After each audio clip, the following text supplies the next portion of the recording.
the sound. Every word we need comes from. So now we know that the new Barbarella comic series will pave the way for Sydney Sweeney's big screen reboot and why Jane Fonda has shared her concerns about the remake. Let's hope Sydney has a better time shooting Barbarella than Jane Fonda did. Well, let's dive into everything we know so far about the upcoming movie. Sydney Sweeney is about to take off into the cosmos with her next project, Barbarella. This film continues her collaboration with Sony Pictures, following the rom-com hit Anyone But You and the less successful Madam Web. While it's not yet confirmed, there's a chance the new Barbarella could be directed by Edgar Wright, who's also set to direct Sweeney's Anyone But You co-star Glenn Powell in a remake of Stephen King's The Running Man. Of course, this isn't the first time Barbarella has been adapted for the screen. Most people remember the 1968 version starring Jane Fonda as the iconic bounty hunter. Though it's now a cult classic, the original film had a rough production that placed a heavy burden on its leading lady. Here's hoping Sweeney's experience will be a smoother ride. You might not know this, but Jane Fonda wasn't the first choice for Barbarella.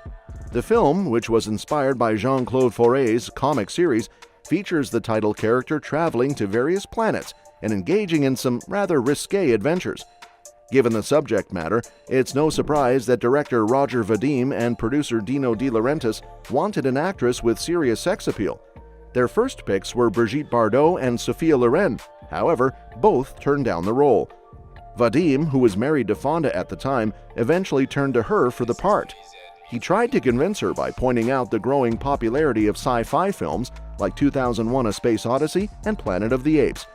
I explained to Jane that cinema was evolving and that the time was approaching when science fiction and galactic-style comedies like Barbarella would be important. She wasn't really convinced, but she realized that I had a passion for the project, Vadim recalled. At the time, Fonda was also navigating a couple of media scandals.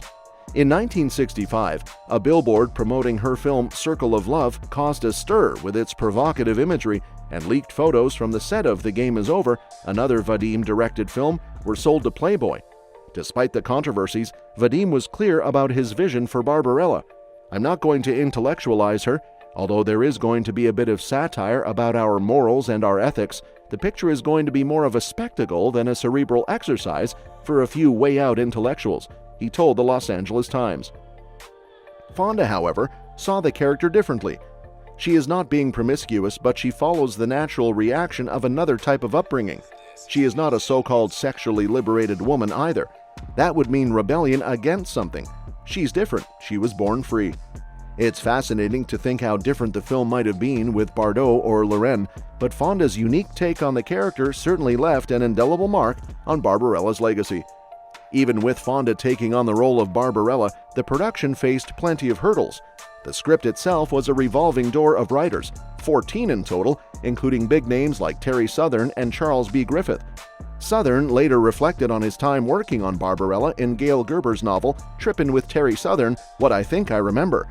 Vadim wasn't particularly interested in the script, but he was a lot of fun, with a discerning eye for the erotic, grotesque, and absurd, and Jane Fonda was super in all regards. Adding to the chaos, Barbarella had to share production resources with another De Laurentiis project, Danger Diabolik, which was also based on a comic. The producer's budget tightening meant that entire sets from Danger Diabolik were recycled for Barbarella, and even the dialogue got some extra polish from Diabolik screenwriters Brian Degas and Tudor Gates. Things only got messier on set. During one scene involving lovebirds and wrens, Fonda became ill. She recalled in an interview with Roger Ebert that she had stuck birdseed onto her costume to feed the birds, but they ended up huddling near her for nearly 2 weeks after losing their appetites. As if that wasn't enough, a stunt involving Fonda and Milo O'Shea went awry due to misfiring pyrotechnics, something Vadim had conveniently forgotten to mention to them beforehand. When you look at everything that went wrong, it's a wonder Barbarella even made it to the finish line. In the years after Barbarella hit theaters, it evolved into a cult classic, leaving its mark on pop culture in some surprising ways. The band Durand Durand, for instance, took its name from Milo O'Shea's villainous character in the film. Meanwhile, directors like Robert Rodriguez and Nicholas Winding Refn tried their hands at remakes long before Sydney Sweeney and Edgar Wright came into the picture. However, the film's success took a heavy toll on Jane Fonda. In her autobiography, she revealed the struggles she faced during production, including how the stress of the role and Vadim's behavior impacted her health.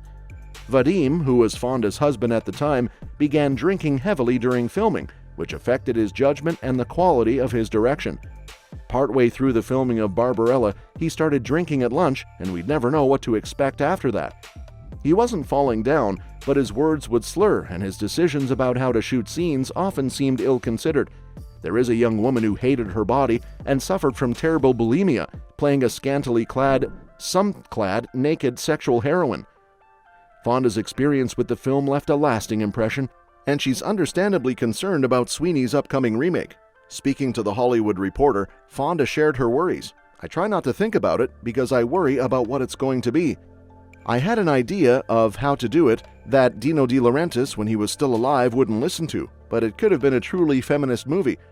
Given the challenges Fonda faced during the original Barbarella and the stories that have emerged about Hollywood's darker side, her concerns for Sweeney are more than justified. Though Barbarella is a well-known comic book character, the upcoming remake will likely draw most of its inspiration from the 1968 cult classic. Given this, it's not too hard to guess what the new film might be about. The story will probably stick closely to the original's premise, where Barbarella is sent by the United Earth government to track down the rogue scientist Durand Durand, who has created a weapon that could wipe out humanity. The original film had a pretty straightforward setup, but it mostly served as a backdrop for Barbarella's series of quirky adventures. The remake could take the original's sexualization of its main character and use it to make some modern commentary about how the media portrays sexuality. It might offer a clever twist or reflection on the 1968 film's themes. Until we get more details, though, the exact storyline of the new Barbarella remains under wraps. One downside of the upcoming Barbarella reboot is the uncertainty around whether Sweeney's version will address the issues present in the original film. Since there's no official writer or director attached yet, it's hard to predict how the reboot will shape up. Sweeney, who is also an executive producer on the project, has a history of roles that embrace nudity and provocative themes, like Cassie in Euphoria and her work in The Voyeurs. She has often spoken about finding empowerment in such scenes, which suggests her take on Barbarella might continue in the same vein as Fonda's portrayal. However, Sidney has the chance to introduce feminist elements that Fonda wished for in the original film. While Barbarella's iconic look is a key part of her character, Sweeney could find a way to modernize the character while maintaining the essence of the original. This reboot has the potential to highlight a new type of female hero in the sci-fi genre, balancing iconic visuals with a more nuanced, empowering approach. Let's hope Sweeney can build on Fonda's legacy and move past some of the problematic elements from the 1968 film. And that's that for today's video. Thanks for watching, and we'll see you in the next one. Your suggestions for future videos are always welcome in the comments below.